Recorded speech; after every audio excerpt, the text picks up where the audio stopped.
Education for man making అని మన పెద్దవాళ్ళు చెప్పారు. విద్యా వ్యవస్థ ఉత్తమ మానవ నిర్మాణం కోసం పనిచేయాలి, ఉపయోగపడాలి.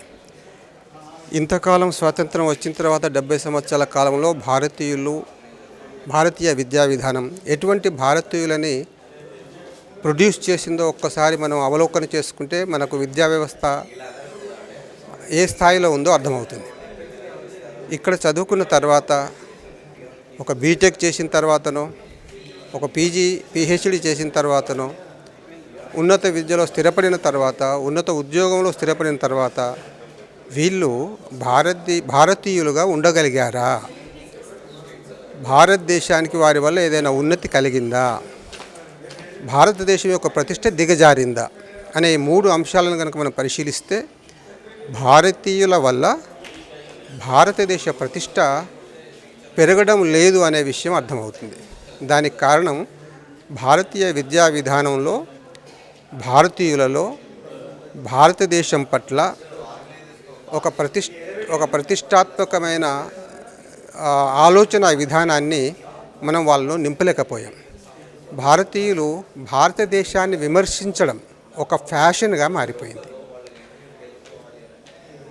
భారతదేశాన్ని విమర్శించడం అంటే మనల్ని మనం విమర్శించుకోవడం. కాబట్టి మనల్ని మనం గొప్పగా చెప్పుకోవాలంటే మన భారతదేశం యొక్క, మన పూర్వజుల యొక్క గొప్పతనాన్ని తెలుసుకొని ఉండాలి. అది నేటి విద్యా విధానంలో లోపించింది. సార్, ఇప్పుడున్న ప్రస్తుతంలో ఇప్పుడు పిల్లలందరూ ఎడ్యుకేషన్ మీద కాకుండా వేరే ఫోకస్ మీద ఎక్కువ పెడుతున్నారు. ఇప్పుడు మీరు ఎలాంటి మార్పులు వస్తే పిల్లలకి అంటే విద్య మీద అవగాహన వస్తే బాగుంటుంది, దేని మీద ఎక్కువ అవగాహన ఉంటే బాగుంటుందని మీరు అనుకుంటున్నారు? విద్యార్థుల్ని అక్షరాస్యులుగా మారిస్తే సరిపోదు. వారిలో ఉన్నతమైన జీవన ప్రమాణాలు, ఉత్తమమైన మానవ వికాసము, శీల నిర్మాణము, గుణ వికాసము, క్రమశిక్షణాయుతమైన జీవన విధానము, ఒక హార్డ్ వర్కింగ్ నేచర్, తన కుటుంబం పట్ల, సమాజం పట్ల, దేశం పట్ల ఒక అంకిత భావము, దేశభక్తి భావము వాటిలో ఉండాలి.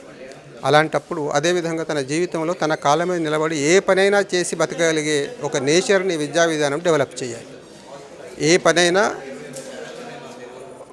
చిన్న పని పెద్ద పని అనే భావన లేకుండా మనం దేన్నైనా చేయగలిగే మనస్తత్వాన్ని కూడా విద్యార్థుల్లో డెవలప్ చేయాలి.